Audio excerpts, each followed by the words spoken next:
ప్రభుకు మనం ఎంతో కృతజ్ఞులమై ఉండాలి.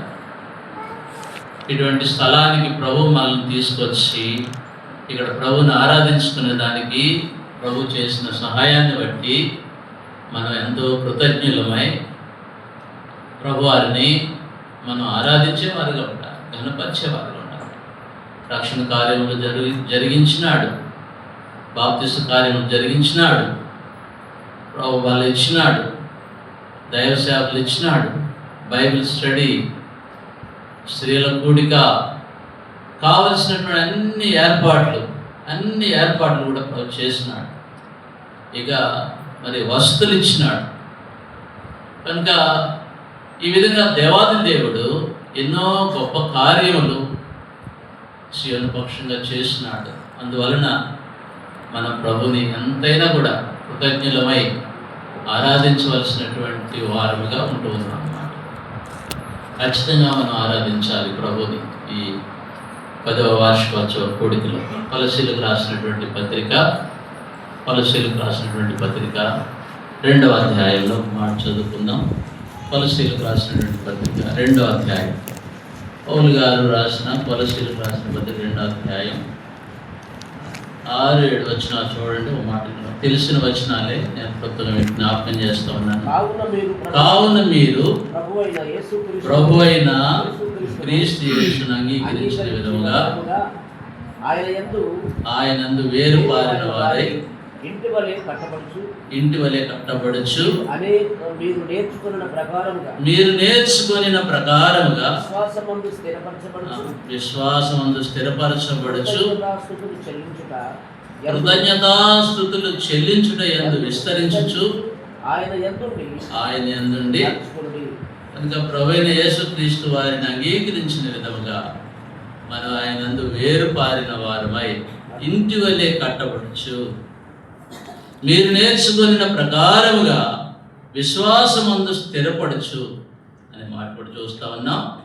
కృతజ్ఞతాస్తుతులు చెల్లించుట యందు విస్తరించుచు ఆయన యందుండి నడుచుకొనుడి. ఆయన యందుండి నడుచుకొని ఎంత చక్కటి మాటలు మనం చూస్తా ఉన్నాం ఈ ఉదయకాలం.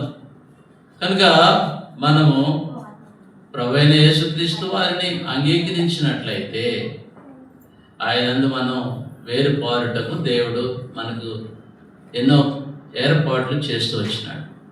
తర్వాత మనం విశ్వాసమందు స్థిరపడేదానికి సహాయం చేసినాడు, విశ్వాసమందు స్థిరపడేదానికి సహాయం చేస్తూ వచ్చినాడు.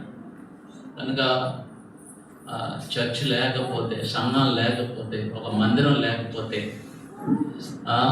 దేవుని ప్రజలంగా మనం కూడి రాకపోతే మన విశ్వాసం స్థిరపరచబడదు. మనం నమ్మిన విధంగా మనం వేరుపారలేము, మన విశ్వాసం స్థిరపరచబడదు. ఇవి మనం జ్ఞాపకం పెట్టుకోవాలి.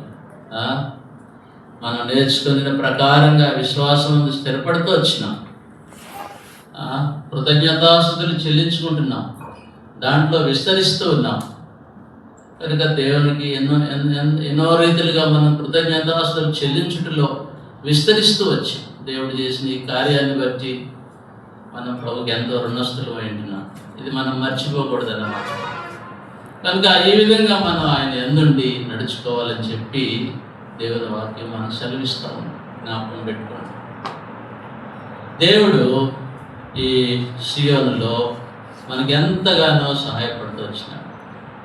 లూకాసు వార్త 13వ అధ్యాయంలో కనుక దైవ సేవకులు చెప్పిన సాక్ష్యం వింటూ వచ్చాం. ఇంకా ఎంతో ఉంటుంది సాక్ష్యం అంటే, ఎంత కష్టం.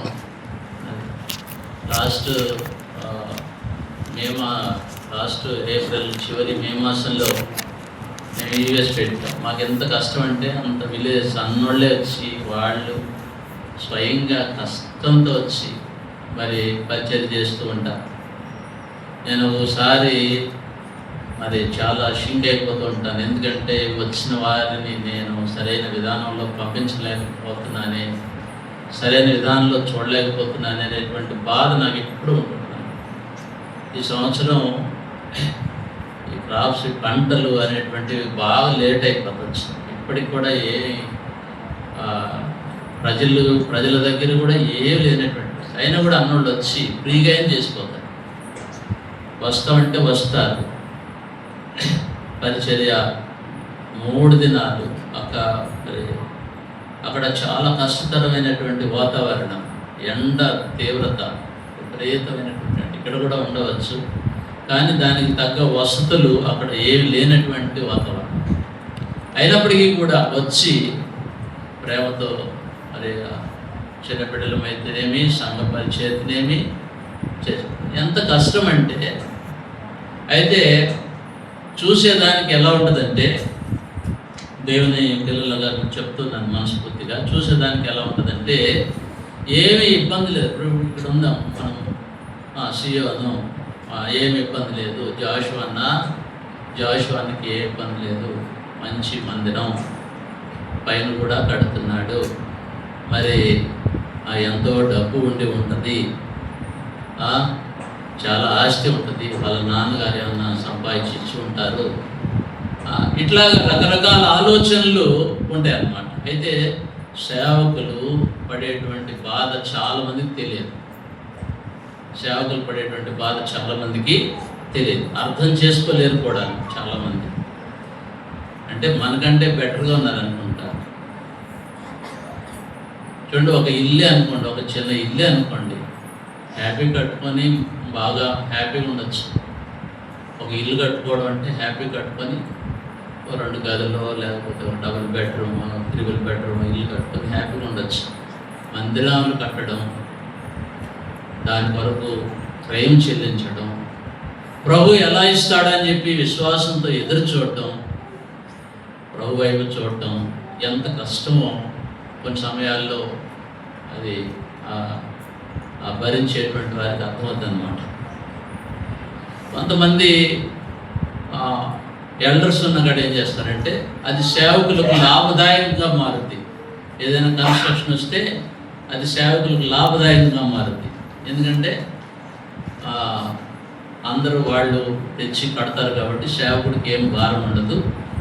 సేవకుడు ఇంకా అందులో నుంచి వచ్చే వాటిలో ఎంతో కొంత జమ చేసుకోవడానికి ఆస్కారం ఉంటుంది. కానీ వ్యక్తిగతంగా సమాధానకరంగా సేవ చేసేటువంటి వారికి చాలా కష్టం. ఎందుకంటే వారొక్కరే అన్నీ భరించాలి, వారొక్కరే అన్ని బాధలు పడాలి, వారొక్కరే అన్నీ చూసుకోవాలి. కానీ ఆ శక్తి కూడా ప్రభు ఇస్తాడు, ప్రభు ఇవ్వకపోతే చేయలేదు. ఆ శక్తి, ఆ ఓర్పు అదంతా కూడా ప్రభు ఇస్తాడు. కనుక మనము ఇవన్నీ కూడా మనం ఆలోచన చేయాలి.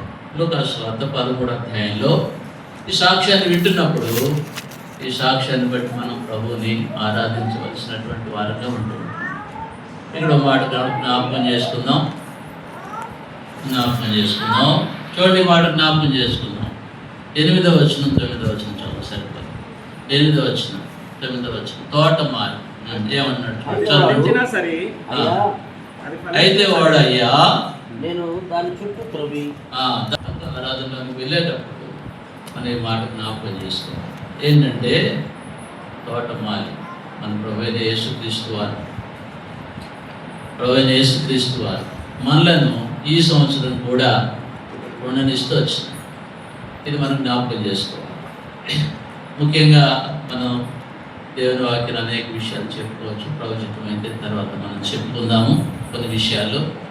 ఇక్కడ మనం చూసినప్పుడు మనలను దేవుడు మరి క్షమించి గత సంవత్సరం అంతా కూడా మనలను కాపాడి, తన రెక్కల కింద కాపాడి, మన బుద్ధిహీనతలు ఏమైతే ఉన్నాయో, మన పొరపాట్లు ఏమైతే ఉన్నాయో, మన అవిధేయతలు ఏమైతే ఉన్నాయో అన్నింటినీ కూడా క్షమించి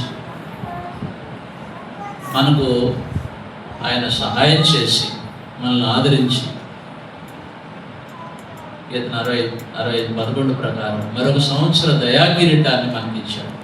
ఈ మందిరానికి, దేవుని పిల్లలకు, దేవుని దాసులైనటువంటి వారికి మరొక సంవత్సర దయాకిరీటాన్ని ఇచ్చాడు దేవుడు. ఇక్కడ మనము చేసినటువంటి దానికంటే మనం చేసినటువంటిది ఏం లేదు.